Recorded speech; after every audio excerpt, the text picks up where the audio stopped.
Pregnant करण। क्या बोला तूने? एक बार फिर से बोलकर दिखाना। करण की बारूदी आंखें अपने अंजाम का सोचकर सहमती जा रही Shivani.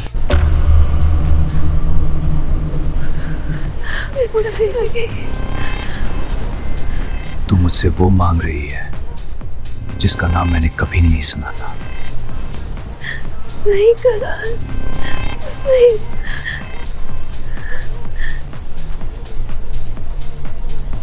Jimmy, come here right now.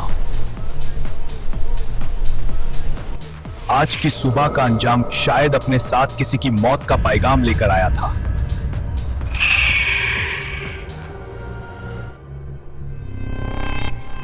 Shivani के साथ क्या करना है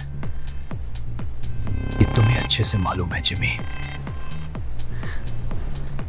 मत करो मेरे साथ ऐसा करण, प्लीज। और ये हूं मैं, यानी कि जिमी परेरा, जो करण एचआरडी के लिए हंसते हंसते अपनी जान भी दे सकता है। पर उस दिन करण के ऑर्डर ने मुझे भी हिलाकर रख दिया। शिवानी के आंसू रुकने के लिए तैयार नहीं थे। वो बार बार करण से अपनी जान की भीख मांग रही थी। प्लीज करण, मुझे मत मारो। मैं हमेशा के लिए यहाँ से चली जाऊंगी। पर चाहकर भी मैं उसके लिए कुछ नहीं कर पाया, क्योंकि करण के मुंह से निकला एक भी शब्द मेरे लिए पत्थर की लकीर बन जाता है। तुम जानती हो शिवानी कि वो अपना फैसला कभी नहीं बदलता। भले ही आसमान धरती पर आ जाए, लेकिन मैं करण का ऑर्डर मानने से इनकार नहीं कर सकता। मेरे बच्चे की जान बख्श दो करण, मेरी गलती की सजा उसे मत दो। पर शिवानी सिंह की जिंदगी के क्लाइमेक्स का फैसला हो चुका था, इसीलिए शिवानी चली गई, हमेशा के लिए चली गई। फिर कभी लौट कर ना आने के लिए चली गई और अपने पीछे छोड़ गई अपनी वो यादें जो अब करण एचआरडी की खोई यादों से मुकाबला करने का मन बना चुकी थी।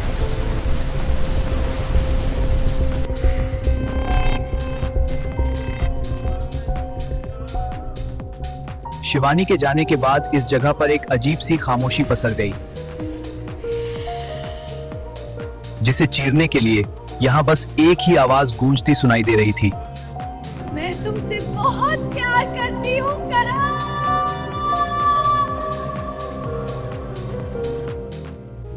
आज भले ही ये कमरा किसी इंसान के बिना वीरान लग रहा हो, लेकिन अब भी इसका कोना कोना आपको शिवानी सिंह के दिल का हाल सुना सकता है। एंगेजमेंट में जाने के लिए देर हो जाएगी शिवानी। और अगर मैं तुम्हें यहीं पर एंगेज कर दूं तो?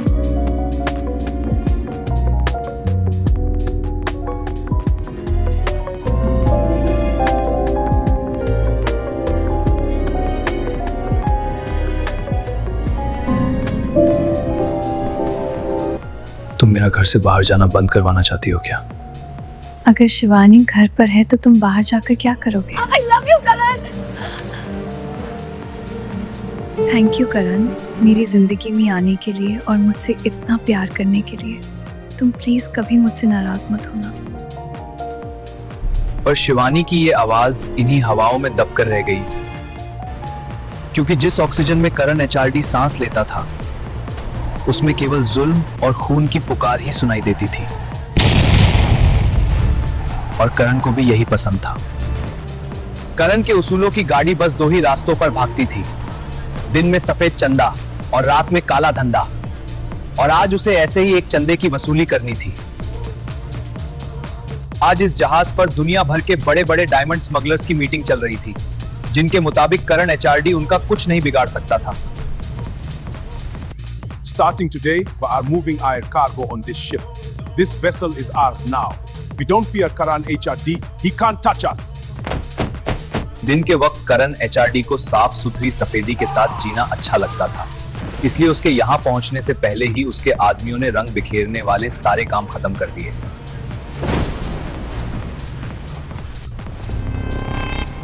बचाओ!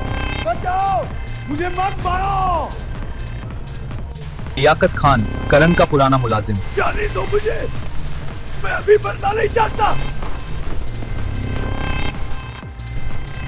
मुझे माफ कर दो करण, मैं फिर कभी तुम्हें धोखा नहीं दूंगा। अगर तुम चाहो तो मैं अपना ये शिप भी तुम्हारे नाम करने के तैयार हूँ। रहमत, हाँ रहमत नहीं, मेरे दिमाग में उस स्मगलर से हाथ मिलाने की बात डाली थी। किसी भी हालत में आज रात रहमत मुझे अपने सामने चाहिए जिमी।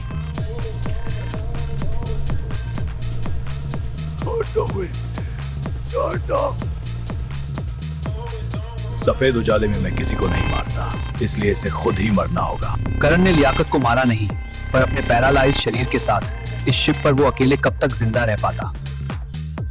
लियाकत की किस्मत अच्छी थी कि अपनी मौत से उसकी मुलाकात दिन के उजाले में हुई और जीने के लिए उसे चंद सांसों की मोहलत और मिल गई। लेकिन रहमत की जिंदगी के तराजू में रहम का ऐसा कोई भी सिरा दूर दूर तक दिखाई देने की उम्मीद नहीं थी, क्योंकि रंगीन रातों से करण एचआरडी का लगाव किसी से छुपा नहीं था। खास करके लाल रंग के समंदर का बहता पानी उसका पसंदीदा था, जिसे आम बोल चाल की भाषा में हम सब खून के नाम से जानते हैं। Pick up the knife, रहमत। Please, boss. मुझे मरने से डर लगता है बॉस।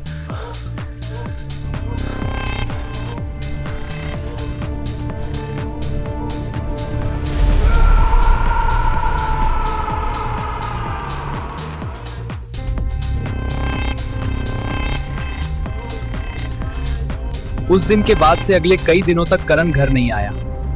दिन रात बस काम में ही लगा रहता था। पर 24 घंटे की उसकी यह ड्यूटी जल्द ही शहर के लोगों के लिए भारी साबित होने लगी।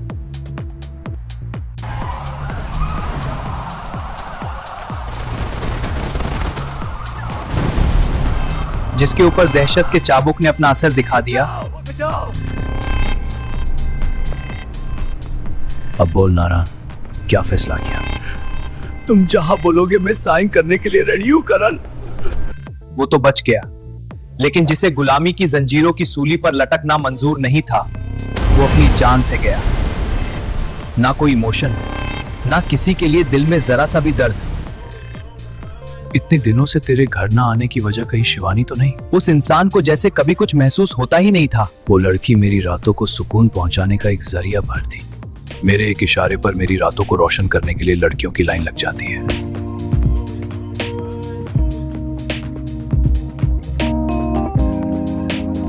शिवानी सिंह उनमें से एक के भी पैरों की जूती के बराबर तक नहीं थी।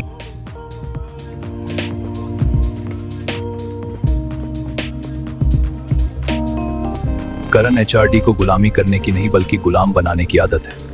अगर तू सच बोल रहा है तो तू आज की रात घर आ जा करण। पर अपने गुरूर में आकर करण ये भूल रहा था कि रातों के सुकून के लिए केवल तन की भूख ही नहीं बल्कि मन की प्यास का शांत होना भी उतना ही जरूरी होता है। और शिवानी उसके उसी बेचैन मन की उफनती, डगमगाती और कामती हुई नाव का एकमात्र शांत और सुरक्षित किनारा थी, जिसे उसने बेरहमी के साथ अपने जूतों के नीचे कुचल दिया। मेरे जोर देने पर करण उस रात घर आया जरूर, पर उसकी सुरक्षा में सेंध लग चुकी थी। लेकिन अपने कवच और कुंडल को खो देने का जिम्मेदार वो खुद ही तो था। पूरे 5 सालों के बाद आज एक बार फिर से करण एचआरडी की सांसें अपने ही कमरे में जाते हुए थमने लगी।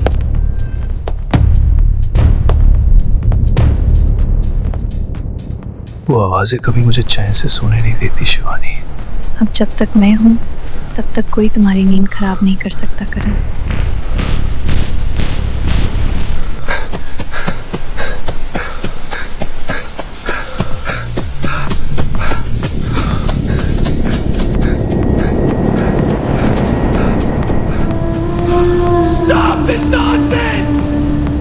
उन सांसों की पुकार के सुनाई देने का सिलसिला तब से शुरू हुआ जब से करण ने गुनाहों की गलियों की जमीन पर भागना शुरू किया। वो जितना अपनी मंजिल के करीब पहुंचने की कोशिश करता, उतना ही ज्यादा वो चुंबकीय आवाजें मानो उसे अपनी ओर खींचने लगती।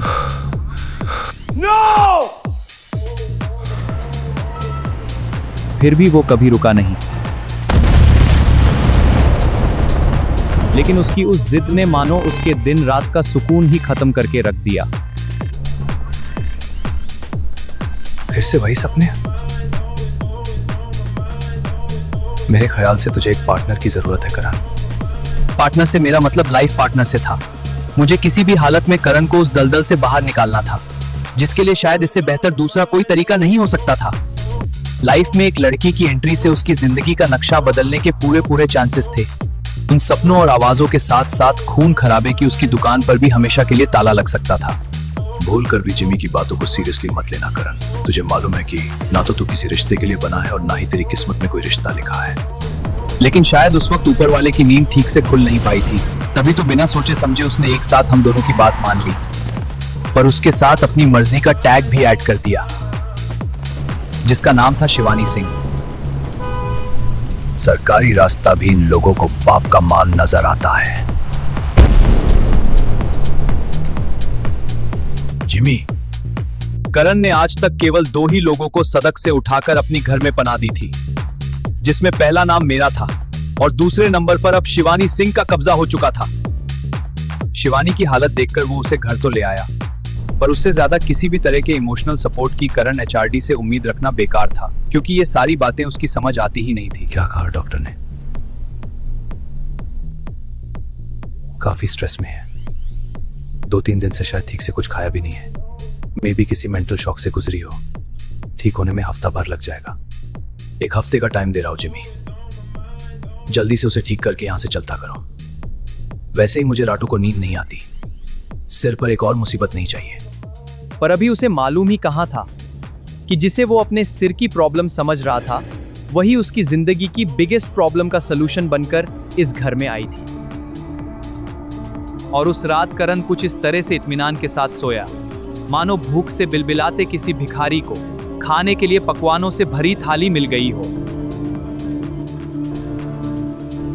अगर ये केवल एक दिन की बात होती तो उसे इत्तेफाक माना जा सकता था, पर जब बाकियों के जैसे करण के लिए भी दिन दिन और रात रात की तरह ही होने लगे, तो उसकी वजह समझने में उसे जरा भी वक्त नहीं लगा। दूसरी तरफ धीरे धीरे शिवानी की तबीयत में भी सुधार हो रहा था। करण को तो अपने डॉक्टर का पता चल गया, पर बेचारी शिवानी, वो अपने मन का हाल किसे बताती। कोई मुझे बचा लो, मेरी मदद करो, मुझे निकालो यहाँ से।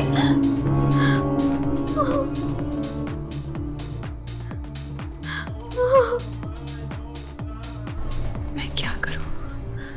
कहाँ जाऊं? मुझे फिर से उन दरिंदों के बीच नहीं जाना। मुझे इस घर के किसी भी कोने में रह लेने दो। ये बोलने से पहले एटलीस्ट एक बार शिवानी को करण एचआरडी की मर्जी की कीमत की इंक्वायरी करनी चाहिए थी, और फिर वही हो गया जिसका मुझे शुरू से डर था। अगर तू इस घर में रहना चाहती है तो तुझे मेरे साथ एक डील करनी पड़ेगी शिवानी।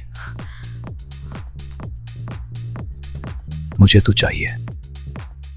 अब से तू मेरी मर्जी के पिंजरे की कैदी बनकर रहेगी। तेरे जिस्म के रोम रोम पर केवल और केवल मेरा कब्जा होगा, पर हमारी इस डील के बीच अगर कभी किसी तीसरे यानी कि बच्चे का जिक्र हुआ तो मैं उसी वक्त तुझे जिंदा दफना दूंगा। मैं आपकी सारी बात मानने के लिए तैयार हूँ, बस मुझे इस घर से मत निकालिए। आज से तू मेरे साथ मेरे कमरे में सोएगी। और इस तरह से बिना किसी रिश्ते में बंधे करण एचआरडी की जिंदगी में एक लड़की और लाइफ पार्टनर दोनों की एक साथ ही एंट्री हो गई। करण का मकसद था सुकून, जो उसे केवल शिवानी ही दे सकती थी, जबकि शिवानी को भी अपने लिए इससे ज्यादा सुरक्षित आसरा और कहीं नहीं मिल पाता। शिवानी ने करण से किया अपना वादा पूरी ईमानदारी के साथ निभाया भी, लेकिन करण एचआरडी के कद से भी ऊंचे उसके गुरूर ने सब कुछ बर्बाद करके रख दिया, जिसका दर्दनाक अंजाम उसके घबराए चेहरे और पसीने की चमकती बूंदों के रूप में साफ साफ देखा जा सकता था। पहले रात के अंधेरे की दहशत और अब जैसे सुबह के उजाले ने भी करण के खिलाफ बगावत का बिगुल बजा दिया। कहलवाया था ना तुझे अपर्णा माथुर कि उस कंस्ट्रक्शन साइट पर कुछ नहीं बनेगा। किसी ने बताया नहीं तुझे कि जिस चीज पर करण एचआरडी की नजर चली जाती है वो चीज हमेशा के लिए उसकी हो जाती है। जिसका नाम ही अपने आप में एक गाली हो, उसकी धमकी की औकात भी गली के कुत्ते के भौंकने से ज्यादा की नहीं होती। कारण है एचआरडी। अपर्णा माथुर! आवाज नीचे। करण है एचआरडी। मुझे गुलामी करने की नहीं बल्कि गुलाम बनाने की आदत है। जिंदगी में पहली बार शेर का सामना सवा शेरनी से हुआ था। इसी के साथ जंगल में अमंगल होने की घोषणा भी हो गई। पर ये अपर्णा माथुर आखिर थी कौन? क्या उसका इस शो में बस इतना ही रोल था कि उसने उस कंस्ट्रक्शन साइट को हाथ लगाया जिस पर पहले से ही करण की निगाह थी? कहते हैं कि इस दुनिया में कोई भी वजह कभी बेवजह नहीं होती, यहां तक कि बारिश की नन्ही सी बूंद के अस्तित्व का भी कारण होता है। आग की एक मामूली सी चिंगारी की तपिश भी पूरी दुनिया को भस्म कर सकती है, लेकिन अपर्णा माथुर तो खुद में ही चलता फिरता आग का गोला थी, और करण की लाइफ में उसका आना भी महज इत्तेफाक नहीं था।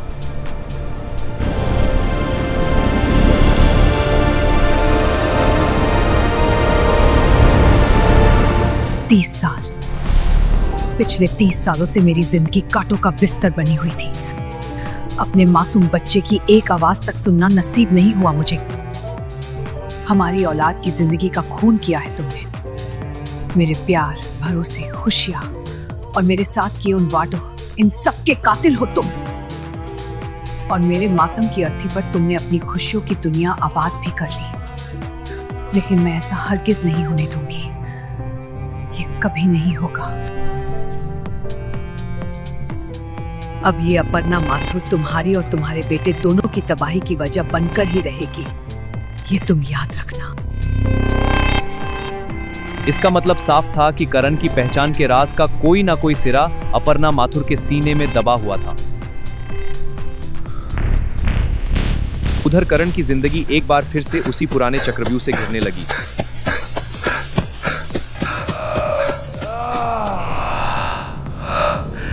मैं भी खुद को बहुत बेबस और मजबूर महसूस कर रहा था, और हमारी यही कमजोरी अपर्णा माथुर की ताकत बन गई। चिराग, करण एचआरडी, उसकी छोटी से छोटी डिटेल फौरन मुझे लाकर दो। लगता है आज फिर से इस हिटलरनी के दिमाग में तीली सुलग गई।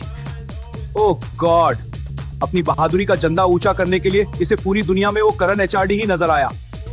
अगर वो आदमी पिशाच है तो ये औरत उसकी भी अम्मा है। हे, एक बार दोनों का डीएनए मैच करके देखना चाहिए, कहीं इनका खून एक तो नहीं। चिराग की इस बेचैनी को आने वाले खतरे की चेतावनी माना जा सकता था।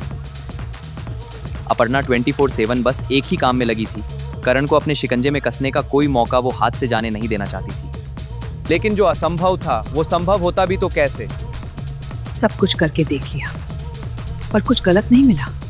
कहीं ऐसा तो नहीं कि वास्तव में करण कोई गलत काम करता ही नहीं। अगर ऐसा है तो मुझे प्लान बी पर जाना होगा। Plan B, plan C, plan D, जितने मर्जी उतने प्लान बना लो लेडी बॉस, उससे कुछ होगा नहीं। खुद को वो वाला मदारी मत समझो जिसे उस जहरीले सांप का सिर कुचलने की धुन बजाने आती है। चिराग का गुस्सा अब और ऊपर की तरफ जाने लगा। उधर उसकी बॉस ने झुकने से साफ इनकार कर दिया, और फिर अपर्णा प्लान बी पर चली गई। जिद के मामले में वो औरत वाकई में करण की भी अम्मा निकली। अपना टारगेट अचीव करने के लिए उसने दुश्मन के दुश्मन को अपना दोस्त तक बना लिया।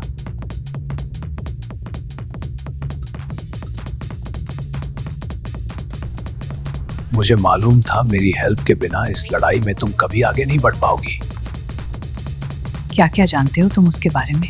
सबसे पहले तो तुम भी ये जान लो कि उसका नाम करण हरामजादा उसने खुद ही रखा था, इसलिए पूरी दुनिया में तुम्हें उससे बड़ा हरामी आदमी नहीं मिलेगा।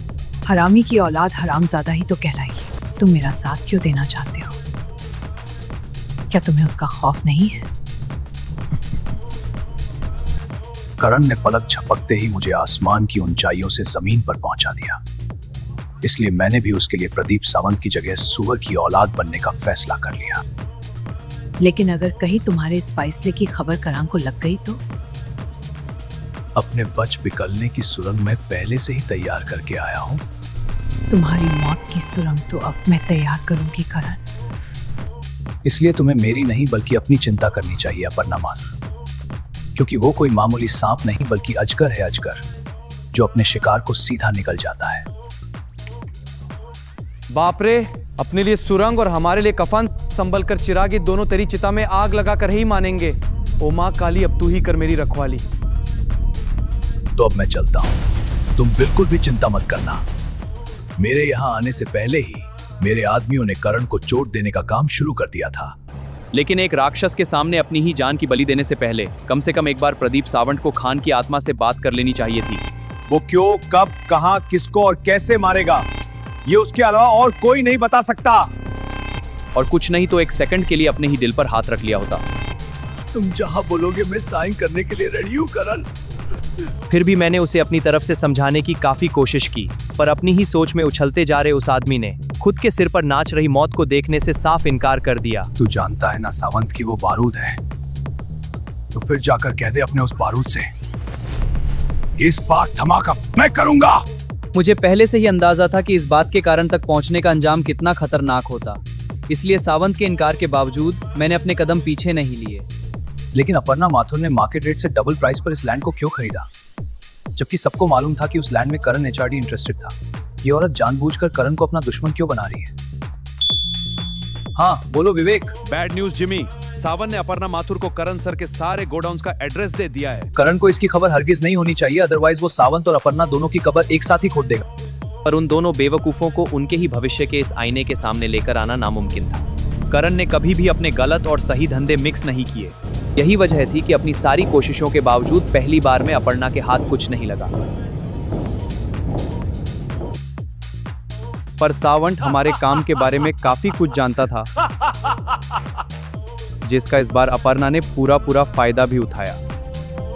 मुझे करण के तरीकों से डर लगता था, इसलिए इस मामले को मैं खुद से हैंडल करना चाह रहा था, और फिर वही हो गया जो नहीं होना चाहिए था। बॉस प्लीज आप एक बार इसे देख लीजिए। सबसे पहले तो तुम भी ये जान लो कि उसका नाम करण हरामजादा उसने खुद ही रखा था, इसलिए पूरी दुनिया में तुम्हें उससे बड़ा हरामी आदमी नहीं मिलेगा। अपने बच बिकलने की सुरंग मैं पहले से ही तैयार करके आया हूं, इस बार धमाका मैं करूंगा। उस वीडियो में सावंत और अपर्णा की मीटिंग के साथ साथ मेरी और सावंत की मुलाकात की भी पूरी फुटेज थी। धमाकों के तेरे सारे शौक आज मैं एक ही बार में पूरे कर दूंगा प्रदीप सावंत।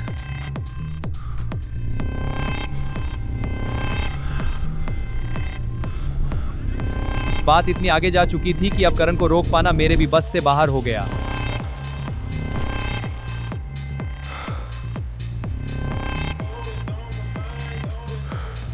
दूसरी तरफ सावंत के कॉन्फिडेंस का हवाई जहाज जितनी तेजी से आसमान में गया, उससे डबल स्पीड से उसकी क्रैश लैंडिंग भी हो गई। हेलो, मैं भी देखना चाहता हूँ सावंत की तेरी वो सुरंग तेरे लिए कितनी सुरक्षित साबित होगी। चल आज एक रेस लगाते हैं। अब अगर अगले 5 दिनों में तू अपनी उस सुरंग तक पहुंचने में कामयाब हो गया तो तुझे जिंदगी मिल जाएगी। उसके बाद एग्जैक्ट 6 डे के 12 बजे तेरे घर की कॉल बेल बजने लगेगी, और फिर तुझे क्या करना होगा ये तू पहले से ही जानता है।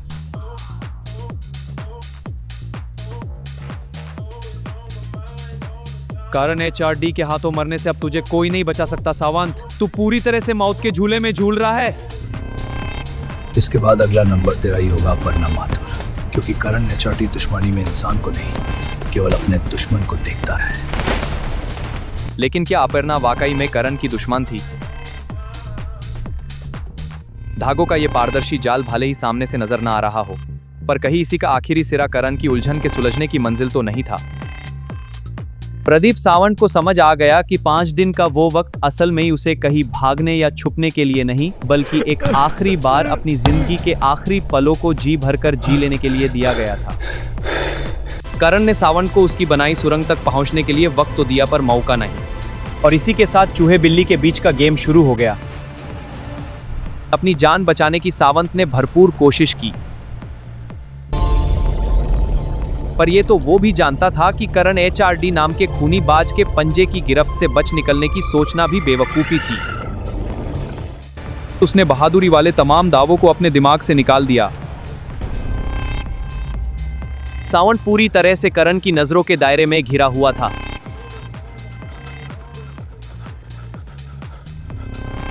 वो चाहे जहां और जितनी दूर तक भाग लेता, पर उसकी सांसों की उम्र पूरी हो चुकी थी और ये उसे भी मालूम था। मुझे माफ कर दो करण, मैं जानता हूं कि मेरे लिए तुमसे बचकर जाना नामुमकिन है। मैं सारी उम्र तुम्हारा वफादार बनकर रहने के लिए तैयार हूं, लेकिन मेरी जान बख्श दो। वफादारी निभाने का काम कुत्तों का होता है साहब, जबकि इंसान की फितरत यकीन और दगाबाजी की होती है। तेरे ऊपर यकीन तो मैंने कभी किया ही नहीं, और मेरे साथ अपनी दगाबाजी तू पहले ही साबित कर चुका है। इसलिए बातों में टाइम वेस्ट किए बिना जल्दी से घर पहुंच। मेरे आदमियों को इंतजार करना पसंद नहीं है। करण HRD की दहशत के साये में प्रदीप सावंत जिंदा होकर भी आधा मर चुका था, लेकिन करण के रूल्स एंड रेगुलेशंस की किताब में माफी नाम का कोई शब्द नहीं था। सावंत को मालूम था कि घर पहुंचने पर उसी के घर में उसके साथ क्या होने वाला था, पर अब जब कोई उम्मीद बची ही नहीं तो अपने यमराज की बात मान लेने में ही समझदारी थी। इस कॉल बेल के बजने का एक ही मतलब था, अब मुझसे दबाव और बर्दाश्त नहीं होगा। मैं थक चुका हूँ, मुझे हमेशा के लिए आराम करना है। और फिर हमेशा की तरह एक और हत्या को आत्महत्या का रूप देकर एक नए केस के खुलने से पहले ही उसे क्लोज कर दिया गया। Breaking news is coming in right now that renowned industrialist Pradeep Sawant has allegedly died by suicide after shooting himself. According to sources, he took this step due to immense business pressure. आज की सबसे बड़ी breaking news, देश के जाने माने उद्योगपति प्रदीप सावंत ने खुद को गोली मारकर आत्महत्या कर ली। जानकारों के मुताबिक उन्होंने ये कदम कारोबार के दबाव में आकर उठाया। सावंत की आत्मा को अब दूसरी दुनिया में भी शांति नहीं मिल सकती थी। मरने से पहले प्रदीप सावंत अपना सारा बिजनेस अपने पार्टनर करण HRD के नाम कर गए। अपने दुश्मनों के खात्मे के लिए करण बेरहमी की किसी भी लिमिट को क्रॉस कर सकता था, पर इस बात की मैंने भी कल्पना नहीं की थी कि एक औरत के साथ भी वो वैसा ही सलूक करेगा। वैसे सावंत की आत्महत्या की खबर ने अपर्णा को भी बुरी तरह से हिलाकर रख दिया। यकीन नहीं होता कि सावंत की मौत को सुसाइड दिखाकर करण ने उसकी सारी दौलत भी अपने नाम कर ली। मैंने उसका जितना नुकसान किया, उसने एक ही झटके में उससे ज्यादा की भरपाई कर ली। जो हुआ वो तो होना ही था, पर कल रात के खूनी तूफान के बाद अब आज की सुबह से मुझे एक नई शुरुआत की उम्मीद थी। लेकिन सावंत की मौत को इस पिक्चर का एक ट्रेलर ही कहा जा सकता था। मैं बहुत बुरा इंसान हूँ शिवानी। तुम बुरे नहीं हो करण, तुम्हें इस दुनिया ने बुरा बना दिया है। शिवानी की इन्हीं बातों ने धीरे धीरे करके करण को गुनाहों की दुनिया से दूर किया था, पर अब जब उसने शिवानी को ही खुद से दूर कर दिया तो उसकी उन बातों की भी कोई हैसियत नहीं रह गई। खुद को बुरा इंसान साबित करने के लिए करण क्या करने जा रहा था, ये जानने से पहले आइए एक बार आपको शहर के ताजा तरीन हालातों से रूबरू करवा दें। हफ्ता भर हो गया साहब, अब तो घर की शक्ल भी याद नहीं रही। चाय भी पीकर खुद को जगा रखा है। कम से कम आप हमारे ऊपर तो तरस खाइए। हफ्ते भर के भीतर 4 मर्डर। मखीजा की किडनैपिंग में भी हमारे हाथ कोई सुराग नहीं लगा। कानून का मजाक बनाकर रख दिया है। कौन था वो आदमी जिसने पूरे पुलिस महकमे को इतना ज्यादा डिस्टर्ब कर दिया था? चीखते चीखते ACP कृष्णकांत देशमुख का गला तक खराब होने लगा। हम सब मिलकर भी एक आदमी का पता क्यों नहीं लगा पा रहे गिरीश साहब? वो बहुत चालाक है। आखिर है कौन ये विक्रम नागपाल? आज के अखबार के फ्रंट पेजेस देखे तुमने? जी साहब, देख रहा हूँ। वो आदमी हर रोज एक नए क्राइम को अंजाम देता है, लेकिन हमारे पास उसकी एक फोटो तक नहीं है। कौन है, कहां रहता है, हम कुछ नहीं जानते। विक्रम नागपाल, करण HRD का ट्रेंड किया उसका एक ऐसा डेडली वेपन, गन पर जिसकी उंगलियां और शिकार पर नजर, इन सबको करण के इशारों का रिमोट कंट्रोल ऑपरेट करता था। लेकिन आम दिनों में विक्रम एक कंप्लीट फैमिली मैन बनकर काफी लो प्रोफाइल रहता था। कभी किसी को उसके ऊपर डाउट नहीं हुआ। You are a great husband, Vikram. My papa is the best. इसी वजह से 11 मुल्कों की पुलिस मिलकर भी आज तक उसका पता नहीं लगा सकी। जिस विक्रम नागपाल का पता अब भी दुनिया भर के लिए लापता था, इस वक्त करण के जल्लादी मंसूबों की मंजिल उसी आदमी का रेजिडेंशियल एड्रेस थी, यानी कि वो फाइनल डिसीजन ले चुका था। आपने यहाँ आने की तकलीफ क्यों की करण सर? मुझे बुला लिया होता। मैंने तुम्हारे नंबर पर अपर्णा माथुर की फोटो फॉरवर्ड की है। उसकी जिंदगी की कहानी का दी एंड करना है, आपका काम हो जाएगा। पर अपनी दूसरी जीत का जश्न मनाने का करण को ज्यादा वक्त नहीं मिल पाया। सर, अपर्णा माथुर की वजह से एक और प्रोजेक्ट हमारे हाथ से चला गया। हमारी कंपनी के ही किसी आदमी ने उसे हमारे सारे पॉइंट्स ट्रांसफर कर दिए। उसे एक फोन कॉल की वजह से अब करण का गुस्सा 7वें आसमान से भी ऊपर चला गया। उधर मुझे करण और विक्रम की मीटिंग के बारे में पता लग चुका था, इसलिए मैंने उसे समझाने की बहुत कोशिश की। तो अपने पैसों के नुकसान की भरपाई तो कभी भी कर लेगा करण, लेकिन खून के इस कीचड़ से निकलने के रास्ते के बारे में भी सोचा है कभी? गुस्से में तो सच में पूरी तरह से पागल हो जाता है करण। एक बार कम से कम इतना तो सोचा होता कि वो औरत तेरी माँ की उम्र की है और तूने उसी की किलिंग का ऑर्डर दे दिया। चुप! अगर तूने मुझे किसी भी रिश्ते से जोड़ने की कोशिश की तो फिर मैं भूल जाऊंगा जिमी परेरा कि तू कौन है, पर तुझे जिंदगी भर याद रहेगा कि करण HRD कौन था। पर तू अपर्णा को मजबूर करके उसे इंडिया से बाहर भी तो भिजवा सकता था। क्या जरूरत थी उसे मरवाने की? और ये काम तूने दिया भी तो विक्रम नागपाल जैसे खतरनाक किलर को। दुश्मनी में मैं औरत और मर्द का फर्क नहीं करता जिमी, इसलिए अब उस औरत को अपनी गलती का खामियाजा तो भुगतना ही पड़ेगा। एक बार फिर से मेरी कोशिश बेकार चली गई। करण अपनी जिद से पीछे हटने के लिए तैयार नहीं था। उसके बाद सारा दिन हमारी बात नहीं हुई, यहाँ तक कि वो मुझे बताए बिना ही घर जाने के लिए निकल गया। वैसे तो उसकी गाड़ी रोजाना वाले रास्ते पर ही चल रही थी, पर आज करण का मन जरा भी शांत नहीं था। उस हॉस्पिटल के सामने से भी वो रोज गुजरता था। अचानक से उस दर्दनाक और तकलीफदेह चीख ने उसकी गाड़ी के पहियों को पूरी तरह से जाम कर दिया। अब वो आगे जाने की बजाय पीछे की तरफ लौटने लगा।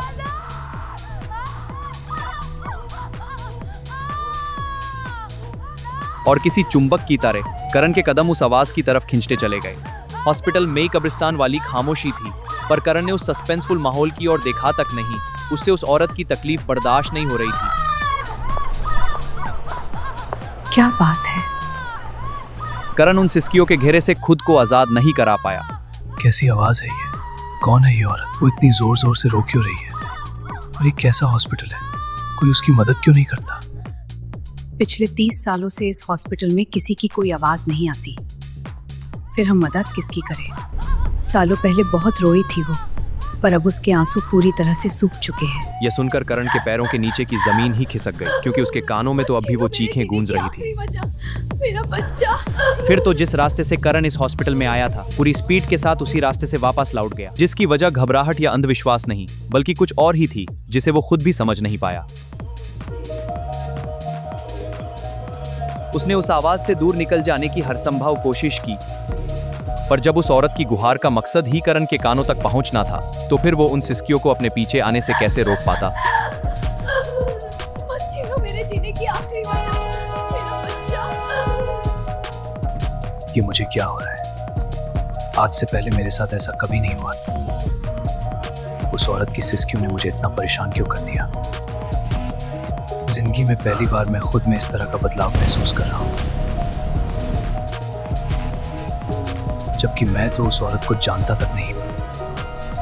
आज तक करण ने अपनी जिंदगी में मुश्किलें ही मुश्किलें देखी थी, पर अपने अस्तित्व को बचाने के लिए संघर्ष और मानसिक सुकून की तलाश में खुद के साथ ही जद्दोजहद करने में फर्क होता है। एक अकेली औरत की मजबूर और कमजोर सी आवाज समंदर के गहरे कोलाहल को भी मात दे रही थी। वो हर तरह से खुद को डाइवर्ट करने में लगा था। जिस तरह से करण ने शिवानी को अपने बिस्तर पर आने के लिए मजबूर किया और फिर उसकी जिंदगी संभालती चली गई, उसके बाद उसे लगने लगा कि वो केवल जिस्मानी जरूरतों की वजह से परेशान था। पर आज उसकी एक गलत फहमी के दूर होने की रात थी।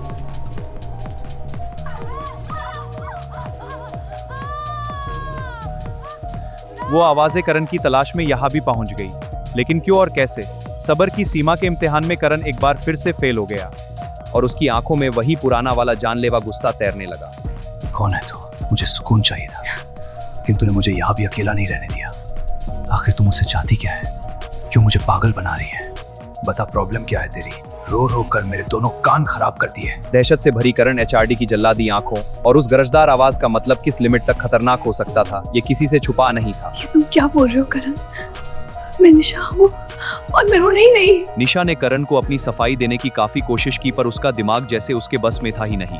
शायद करण के कानों को उस एक आवाज के अलावा किसी और की बात सुनाई ही नहीं दे रही थी। अब उसे अपना ही वहम सही लगने लगा और बाकी की दुनिया गलत।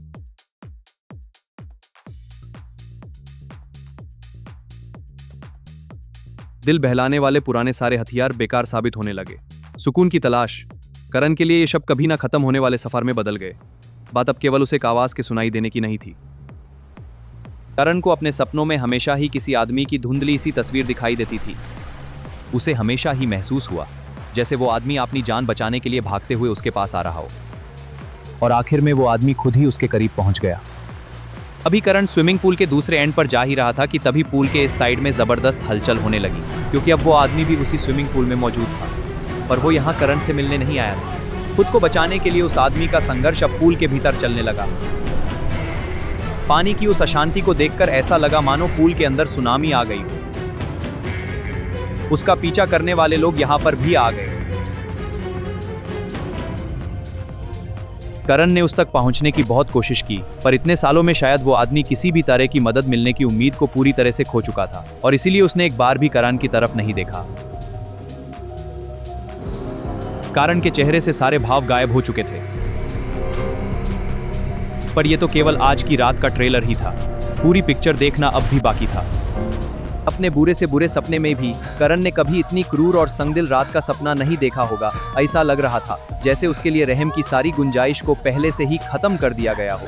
शुरुआत उस आदमी से हुई थी, फिर वो औरत भी करण के पीछे लग गई और अब अचानक से दोनों साथ आ गए। लेकिन उनकी गुहार बार बार करण को उनकी तरफ खींचने क्यों लगती थी? आखिर ये सब हो क्या रहा था? ताकत और जबरदस्ती से इंसान सारी दुनिया को झुकाने का दम तो भर सकता है, पर वक्त और किस्मत को गुलाम बना पाना किसी के बस की बात नहीं। आज करण की यह हालत उसी हकीकत का जीता जागता सबूत थी। रात का तीसरा पहर शुरू होने के साथ ही करण की बेचैनी का वजन भी ऊपर की तरफ जाने लगा। कहते हैं कि शराब के नशे में अक्सर इंसान को खुद की भी आवाज सुनाई नहीं देती, यानी कि यह तरीका काम कर सकता था। पर जब उसने किसी के रोने, बिलखने, चीखने, उनके आंसुओं पर कभी कोई रहम नहीं दिखाया, तो फिर अपना वक्त आने पर उन लोगों के ध्यान में उसकी तकलीफ कैसे आ सकती थी? उसके लिए आज की ये रात कयामत से कम नहीं थी।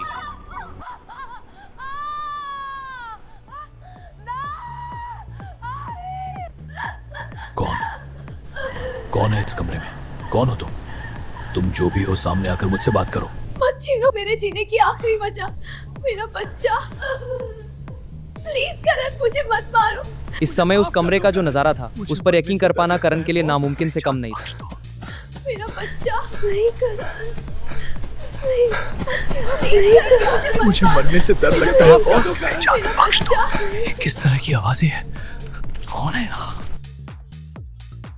जिस खूनी बाज ने आज तक केवल दूसरों का शिकार किया, शायद अब उसके खुद शिकार बनने का वक्त आ चुका था। हर तरफ से निराश होने के बाद आखिर में करण ने उसी रास्ते पर जाने का फैसला कर लिया जो कि सबसे ज्यादा रिस्की था। बाहर तूफान, घर में तूफान, दिल में तूफान, दिमाग में तूफान, और ऐसे जानलेवा माहौल में करण सोने के लिए चला गया, जबकि उसे मालूम था कि उसके लिए यह उपाय आत्महत्या करने के जैसा ही था। पर अब वही एक लास्ट ऑप्शन बचा था। नींद में ही करण बुरी तरह बेचैन हो गया। उसकी सांसें जोर जोर से चलने लगी। घबरा कर करण ने अपनी आंखें खोल दी। साल पर साल बदलते गए, लेकिन उसके सपनों में कुछ नहीं बदला। उस आदमी का वो संघर्ष, उस आदमी की हाफती सांसें, वो अंतहीन सा रास्ता, वो वीराना जंगल, वो आदमी अब भी उसी की तरफ दौड़ रहा था। करण अपनी जगह से हिल तक नहीं पा रहा था। उसने बहुत कोशिश की, पर जैसे उसके हाथ पैर किसी ने बांध दिए और आखिर में उसके और उस आदमी के बीच का फासला सीलिंग पर लटके पंखे जितना रह गया। और अब उसने अपनी पूरी ताकत लगा दी। ठीक उसी वक्त गोली चलने की तेज आवाज सुनाई दी और कराहते हुए वो आदमी उसके बिस्तर पर गिर गया। उसके पैरों से काफी खून बह रहा था। बहुत कोशिश की कि तुम किसी तरह से समझ जाते, पर तुमने तो दूसरों को समझना सिखाई नहीं। देख लो अपनी उस जिद का नतीजा। धीरे धीरे वो अपनी नजरें उस आदमी की तरफ घुमाने लगा। इधर करण का दिमाग पागल हो रहा था, तो उधर उसके कान भी अपने ठीक होने पर डाउट करने लगे। और इन सब के बीच में था उस आदमी का वो चेहरा जिसकी असलियत ने करण HRD के सामने विस्फोट कर दिया था। करण का वो सपना कहीं किसी की जिंदगी की हकीकत तो नहीं था, या फिर करण अपनी ही सोच की उलझन में उलझने तो नहीं लगा था। पर वहां की धुंध कम होते ही नजर आया कि करण अब भी अपने बिस्तर पर सोया हुआ था, यानी कि अभी अभी जो कुछ भी उसने देखा वो उसका सपना था। पर उस सपने को कोरी कल्पना बताना खुद को ही धोखा देना होता। आज की रात करण के ऊपर जो गुजरी थी, उसकी भयानकता को केवल उसका दिल ही जानता था। करण उस आदमी का चेहरा देख चुका था, इसलिए फौरन ही उसने निशी को कॉल कर दिया। डॉक्टर निशी मालिक करण की कंसल्टिंग साइकोलॉजिस्ट थी। करण का फोन, वो भी इतनी रात को? करण की इस प्रॉब्लम के बारे में वो सब कुछ जानती थी। हेलो, मुझे तुमसे अभी इसी वक्त मिलना है निशी। लेकिन बात क्या है करण? जितना बोला है तुम उतना ही सुनो। डोंट वरी, मैं अभी क्लिनिक पहुंच रही हूँ। शिवानी के आने के बाद करण लगभग निशी को भूल चुका था, पर अब शिवानी नहीं थी, इसलिए डॉक्टर निशी की हेल्प लेना उसकी मजबूरी हो गई। उसकी आवाज से निशी समझ चुकी थी कि बात गंभीर थी, इसलिए जरा सी भी देर किए बिना वो फौरन क्लिनिक पहुंच गई।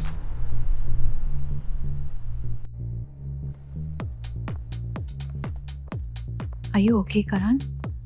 मुझे उसका चेहरा नजर आ गया निशी। आज उसने मुझसे बात भी की, क्या तुम उसे पहचानते हो? कौन था वो? मैं हूँ। करण की बात सुनकर निशी का मुंह खुला का खुला रह गया। वो कुछ भी बोल नहीं पाई, लेकिन करण तब तक बोलता गया जब तक कि उसकी पूरी बात खत्म नहीं हो गई। उसने निशी से कुछ नहीं छुपाया। उस आदमी का चेहरा बिल्कुल मुझसे मिलता था और आज ही मैंने एक औरत के रोने की आवाज भी सुनी। पता नहीं क्यों, लेकिन वो दोनों मुझे बहुत अपने से लगे। जैसे जैसे करण के मुंह से शब्द निकलते गए, वैसे वैसे हैरानी के मारे निशी की आंखें फैलती चली गई। बाहर से देखने पर वो चुपचाप जरूर थी, पर उसका दिमाग तेजी से काम कर रहा था। शायद वो कुछ सोच रही थी, पर क्या? लेकिन एक बात कंफर्म थी कि निशी की वो सोच करण एचआरडी के लिए उसकी जिंदगी का सबसे शॉकिंग झटका साबित होने वाली थी। चॉपर और कुछ वार्म क्लॉथ्स मंगा लो, हमें आज रात कहीं जाना है। करण ने बिना किसी सवाल के चुपचाप निशी की बात मान ली, क्योंकि अब उसे किसी भी तरह से सालों की अपनी उस दमघोटू कैद से रिहाई चाहिए थी। उसके कान अब उन आवाजों को और ज्यादा सुन नहीं सकते थे। उसका दिमाग फटने की कगार पर पहुंच चुका था।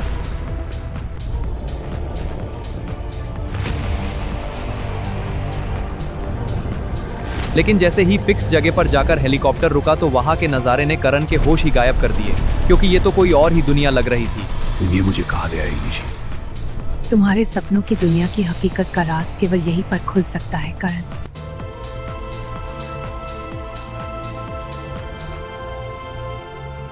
लेकिन निशी करण को यहाँ क्यों लाई? आखिर उसे हुआ क्या था?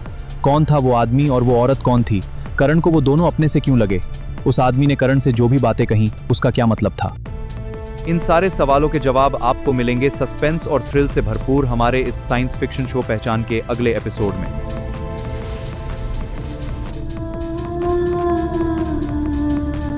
ये तलाश है मेरी पहचान की, ये तलाश है।